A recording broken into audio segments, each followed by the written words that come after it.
नमस्कार दोस्तों, स्वागत है आपका हमारे यूट्यूब चैनल मुसाफिर गुरु में। आज मैं आपको लेकर चलूँगा बाबा नीम करोली और नैनीताल की यात्रा पे। तो चलिए दोस्तों, शुरू करते हैं हमारे इस ब्लॉग को, जिसका नाम है मुसाफिर गुरु। यात्रा की बात करूं दोस्तों, तो मैंने अपनी यात्रा फरीदाबाद से शुरू करी थी। आप जहां से भी हो, आप पुरानी दिल्ली आके अपना ट्रेन आप पकड़ सकते हो, जिसका ट्रेन का नाम है रानीखेत एक्सप्रेस। मैं रानीखेत एक्सप्रेस इसलिए कहना चाहूँगा क्योंकि इसका टाइमिंग मेरे को बहुत अच्छा लगता है, जो रात को 10 बजे पुरानी दिल्ली से चलती है।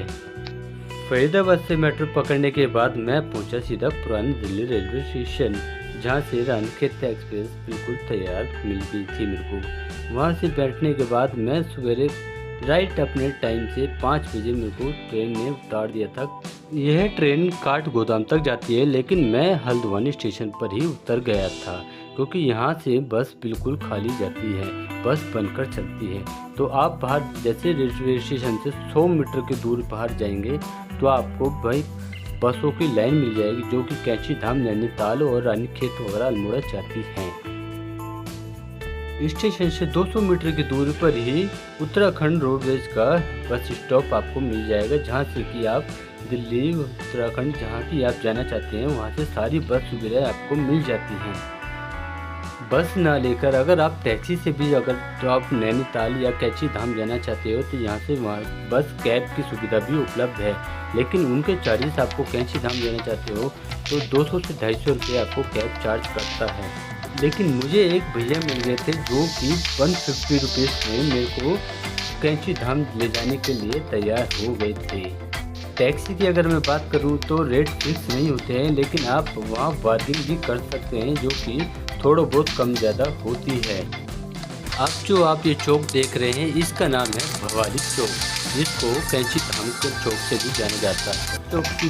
भवाली चौक की मैं बात करूं तो भवाली चौक ये चौक है जिससे एक रास्ता आपका कैंची धाम के लिए चला जाता है और दूसरा रास्ता आपका नैनीताल के लिए चला जाता है। और इसी के साथ ही मैं सुबह सुबह की बाबा की करोली बाबा जी की आरती में शामिल होने के लिए पहुंच गया था, जो मेरे सौभाग्य में था। मंदिर परिसर की मैं बात करूं तो मंदिर परिसर में मैं अभी नहीं जा सकता था, क्योंकि टैक्सी वाले ने जैसे उतारा बाबा की आरती शुरू हो चुकी थी और मैं रात का सीधा मंदिर में नहीं जा सकता था, क्योंकि मेरे को स्नान करने के बाद ही मंदिर में जाना था। तो इसलिए मैंने बाहर ही बाबा की आरती का आनंद लिया, जो कि बहुत ही सुंदर नज़ारा मेरे को लग रहा था। बोलो बाबा नीम करोली धाम की जय हो।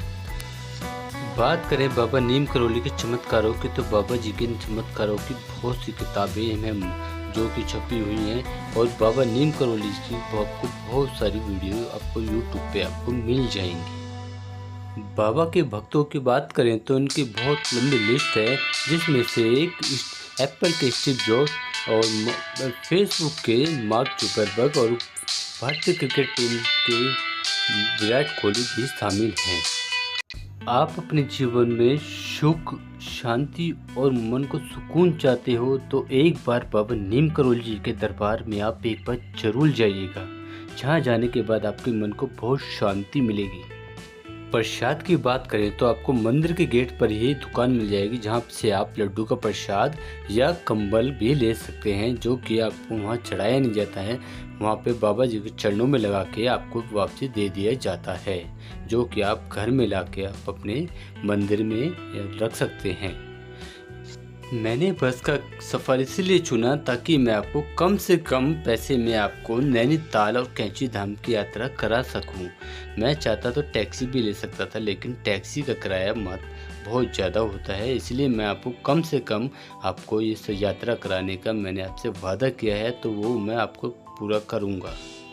दिल्ली की गर्मी के बाद पहाड़ों की ठंडी हवा दिल को अलग ही सुकून दे रही थी, और इसी के साथ मैंने अपनी नैनीताल की यात्रा शुरू कर दी, जो कि बस से मैंने यात्रा शुरू की थी।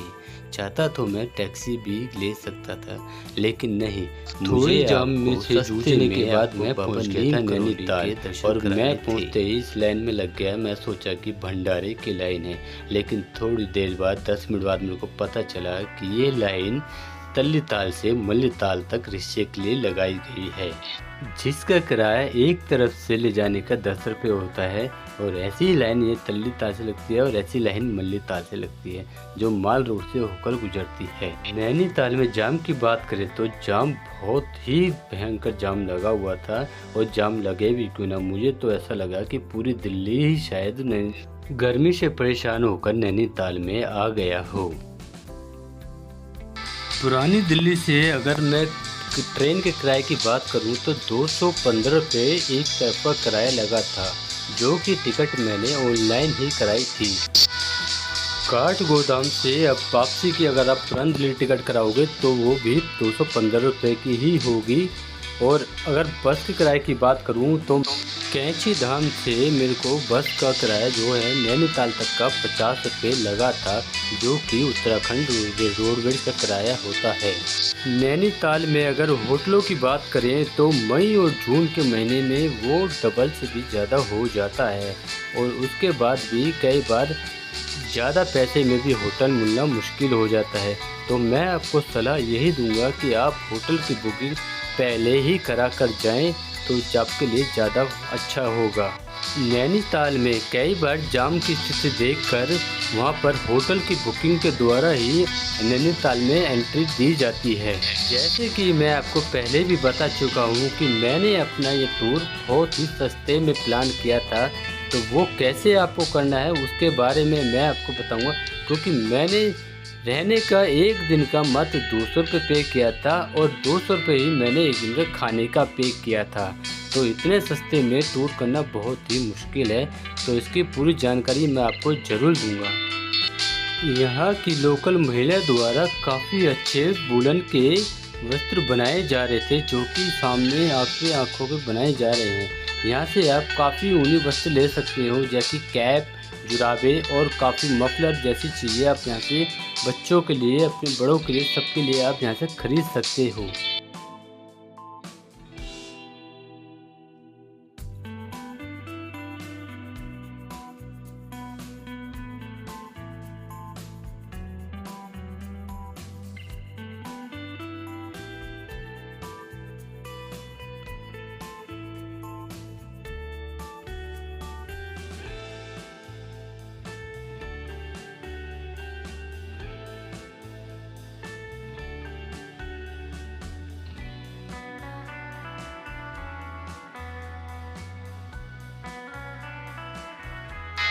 नैनीताल पहुंचने के थोड़ी देर बाद ही मौसम ने भी अपना मिजाज दिखाया, और वहां जाते ही मुझे वहां के मौसम ने बहुत ही अच्छी बारिश से मेरा स्वागत किया था, जिसे देख के मुझे बहुत ही अच्छा लगा और बहुत ही ठंडा मौसम हो गया था। सामने जो आप नज़ारा देख रहे हो ये हाई कोर्ट नैनीताल का नज़ारा है, जो बिल्डिंग देखने में वाकई बहुत सुंदर लग रही थी। यहाँ पर फ़ोटो खींचना मना है, लेकिन मैंने थोड़ी मुश्किल से पुलिस वालों से परमिशन लेके फ़ोटो ली थी। नैनीताल का मौसम हर थोड़ी देर में बदलता रहता है, कभी आपको वहाँ पर धूप दिखेगी तो कभी बादल की घटाएं आपको अलग ही मज़ा देंगी। इसके बाद आप हाई कोर्ट के पास में ही इको क्रेप पार्क में जा सकते हो, जिसमें एडल्ट का टिकट 100 रुपये रखा गया है और चिल्ड्रन का टिकट 60 रुपये दिया जाता है, जिसमें जाकर आप अंदर काफ़ी एक्टिविटी कर सकते हो।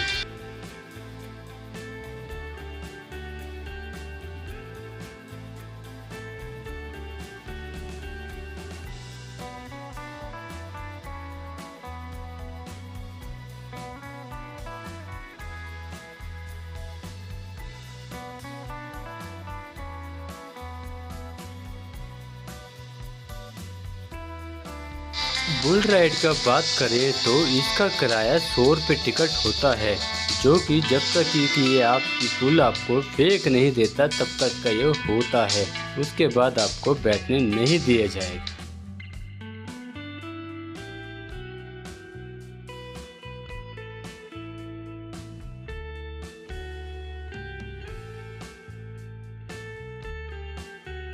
इसके बाद आप जिप लाइन कर सकते हो, जिसका किराया भी 100 रुपये होता है, जो कि एक तरफ से आपको तार के द्वारा छोड़ा जाता है और दूसरी तरफ आप आके रुकते हो।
इस ग्राउंड की अगर बात करें तो ये है नैनीताल का खेल ग्राउंड, जहाँ पर अलग अलग तरह के खेल होते रहते हैं।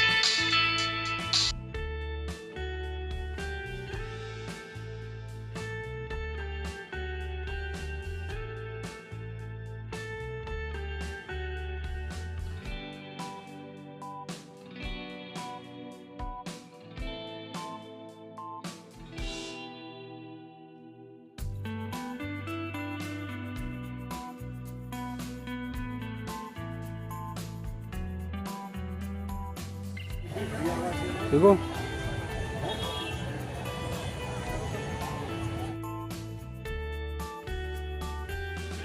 अगर आप नॉन वेज खाने के शौकीन हैं तो आप मस्जिद से आकर ऊपर यहाँ पर काफ़ी दुकानें मिल जाएंगी, जहाँ से आप नॉन वेज का आनंद ले सकते हो। और जो लोग शराब के शौकीन होते हैं उनके पास लिए शराब का ठेका भी यहीं पर मौजूद है।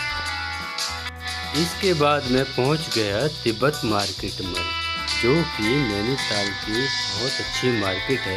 यहाँ से आप काफ़ी वस्त्र ले सकते हैं, लड़की हो या लड़का सबके लिए यहाँ पर कुछ ना कुछ आपको मिल जाएगा।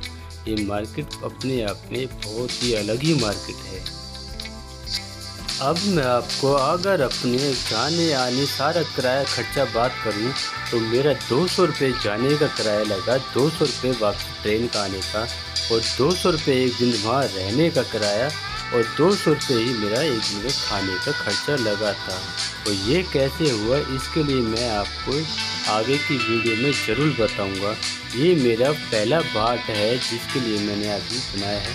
आगे का पार्ट में मैं आपको ये सारा जहाँ मैं रुका था वो सारा आपको दिखाऊंगा, क्योंकि अगर मैं पूरे पार्ट में बनाता तो वीडियो काफ़ी लंबा हो जाता, इसीलिए मैंने एक ही पार्ट में सारा वीडियो डाला। ये है माँ नैना देवी मंदिर, जो कि आप जानते हो नैना झील का नाम भी इसी मंदिर के नाम पर ही पड़ा है। मंदिर के आसपास भी काफ़ी दुकानें हैं जहां से आप बच्चों के लिए ख़रीदारी कर सकते हैं, और आपके खाने पीने के लिए सारा आपको यहां पर मिल ही जाएगा। इसके बाद मैं शेयर टैक्सी से 200 रुपये में ग्रुप के साथ पहुंच गया था स्नो पॉइंट देखने के लिए, जिसमें हमें 7 पॉइंट दिखाए गए थे। इनमें से एक है स्नो पॉइंट, जिसको हिमालय व्यू कहा जाता है। इस दूरबीन के द्वारा भी आप हिमालय व्यू देख सकते हो, लेकिन हम जब पहुँचे तो वहाँ पर मौसम ख़राब था, जिसके कारण हमें वहाँ का हिमालय व्यू नहीं दिखाई दिया था। लेकिन हाँ, दूर से हिमालय के पर्वत हमें ज़रूर दिखाई दे रहे थे।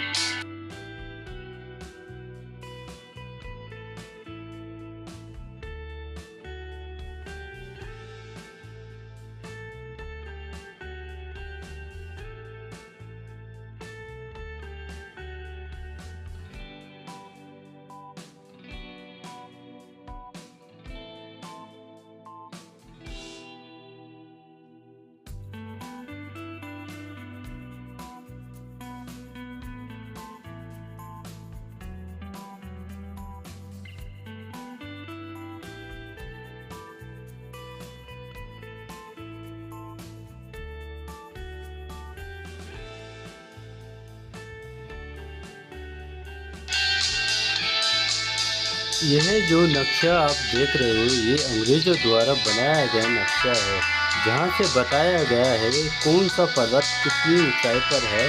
केदारनाथ हो, अमरनाथ हो, सारे पर्वतों के बारे में यहाँ पर बताया गया है कि किसकी ऊंचाई कितनी है और कौन कितनी दूरी पर है।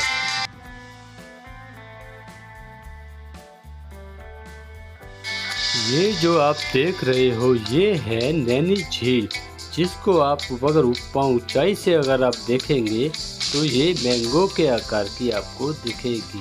जैसे कि आप वीडियो में देख के अंदाज़ा लगा सकते हैं कि बिल्कुल ये मैंगो के आकार की ही है। यहाँ पर थोड़े से फ़ोटो शूट कराने के बाद फिर हम अपनी अगली लोकेशन के लिए निकल गए, जिसमें हमें 7 पॉइंट घूमना था।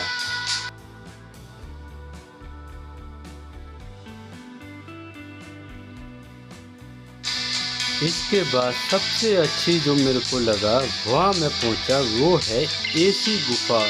जी हाँ, इसका नाम एसी गुफा रखा गया है। और वाकई में ये जगह देखने के लिए नहीं, ये जगह तो आपको घूमने के बाद ही इसका एहसास होगा। क्योंकि ये जो भीड़ आप देख रहे हो ये क्यों चढ़ रही है, क्योंकि यहाँ से एक छोटी सी एक गुफा है जिसे मैं आपको अभी ऊपर जाके दिखाऊंगा, जिसे आप वहाँ खड़े होकर ये महसूस कर सकते हो कि ये हवा, एसी से अच्छी हवा यहाँ कैसे आ रही है। यही वो गुफा है जहाँ से इतनी ठंडी हवा आती है कि आपका एसी फेल हो जाएगा। इसके बाद मैंने नैनी झील में की बोटिंग। जी हाँ, आप नैनीताल आएँ, बोटिंग ना करें तो आपका नैनीताल का टूर अधूरा ही माना जाएगा। नैनीताल की इन वादियों के बीच में और नैनी झील में बोटिंग करने का अपना अलग ही मज़ा है।